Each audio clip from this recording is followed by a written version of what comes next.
Frédéric, si tu veux rester avec moi, on va passer au Grand Prix des médias. Je te demande de rester parce qu'au-delà d'être directeur de la rédaction, tu étais aussi coprésident du jury du Grand Prix des médias 2022, comme chaque année. Un jury que tu as coprésidé avec Emmanuel Soin, qu'on aura le plaisir d'accueillir sur scène à la fin de cette soirée pour lui laisser justement le plaisir de décerner le Grand Prix des médias. Oui, absolument. Un très beau et très intéressant jury, comme tous les ans, dont on va, j'espère, découvrir la photo. Une matinée de débat animé, ce que je dis toujours au début du prix, c'est que ça n'est pas simplement les performances, les résultats, les audiences qui déterminent les meilleurs prix, c'est la qualité intrinsèque des dossiers, et pour en discuter, rien de tel que de se réunir et de confronter les avis. On ne s'est pas engueulé, je ne crois pas, mais on n'avait pas forcément les mêmes avis, chacun défendait ses points de vue, c'était tout à fait passionnant. Tout le monde n'a pas dit la même chose, mais pourquoi pas. Exactement. Très bien, eh bien, je propose qu'on commence tout de suite en déflorant ce palmarès. Je vous rassure, il est beaucoup plus divers que le Grand Prix des régies cette année. Il y a beaucoup de choses très différentes qui ont été récompensées.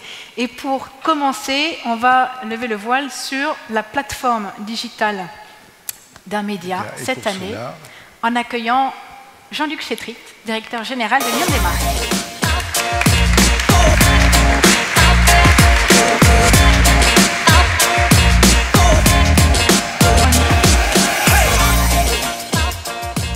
C'est le lauréat, au cas où. Bonjour Jean-Luc. Bonjour. Bonjour Jean-Luc. Comment vas-tu?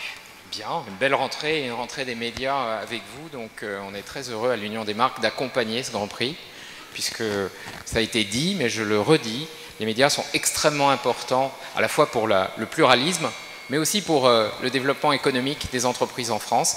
Et les célébrer est une très bonne chose. Donc voilà, je suis très heureux d'être là. Merci. Et maintenant, est-ce que tu peux nous révéler, allez, s'il te plaît, parlé. On va ouvrir l'enveloppe. Le vainqueur de cette catégorie, on a bien scellé l'enveloppe de manière à ce que tu ne puisses pas l'ouvrir. La plateforme digitale d'un média lauréat de cette année est... C'est la plateforme de l'équipe. Voilà. Super. On découvre leur travail. On appelle le groupe l'équipe à venir.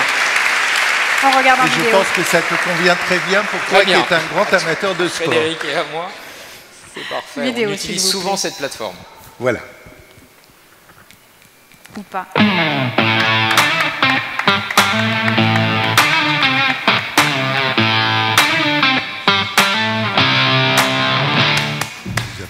Depuis 2021, tout ce qui se dit, se regarde et s'écoute signer l'équipe est accessible depuis une plateforme unique. La référence de l'info sportive en France est depuis longtemps convertie au numérique, mais désormais, l'écrit, la vidéo, l'audio comme les replays de la chaîne sont accessibles au même endroit. Une simplification de l'offre remarquée par le jury du Grand Prix et par 3 millions de visiteurs uniques par jour. Et on accueille sur scène Laurent Prudhomme, directeur général de l'équipe, avec Jérôme Casadieu, directeur de la rédaction, et Emmanuel Alix, directeur du pôle numérique de l'équipe.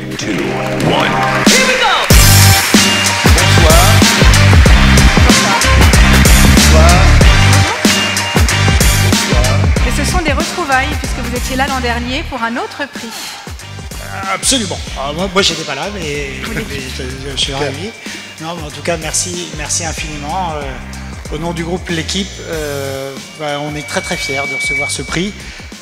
Tant, je vais vous dire, notre plateforme est au cœur de la transformation de notre groupe.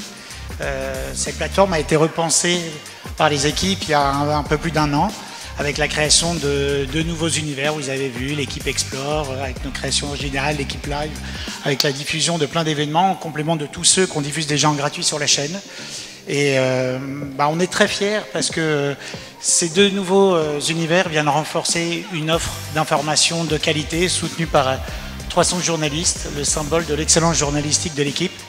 Et ce prix, en fait, vient récompenser un vrai succès populaire. Vous l'avez dit, 3 millions de visiteurs uniques viennent chaque jour sur le site.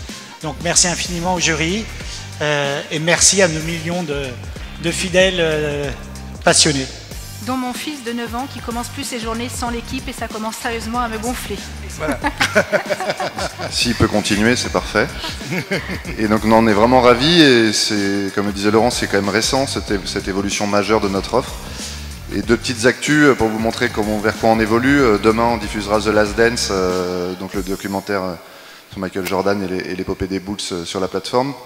Et la semaine prochaine, on diffusera la Coupe Davis, donc grande compétition de tennis. Donc voilà, donc ça montre un peu comment on veut évoluer et ce qu'on veut proposer. Voilà, moi j'ai juste parlé de la rédaction. Voilà, évidemment la plateforme elle est très importante puisque je dirais qu'elle vient compléter notre offre d'information traditionnelle. Mais voilà, c'est 300 journalistes qui travaillent tous les jours et c'est notre capacité à la fois à sortir des informations. Je pense que demain, pour ceux qui suivent le rugby, il y a le procès du rugby français de sa gouvernance qui démarre. Je crois qu'on y est pour beaucoup, pour ceux qui suivent un tout petit peu l'actualité.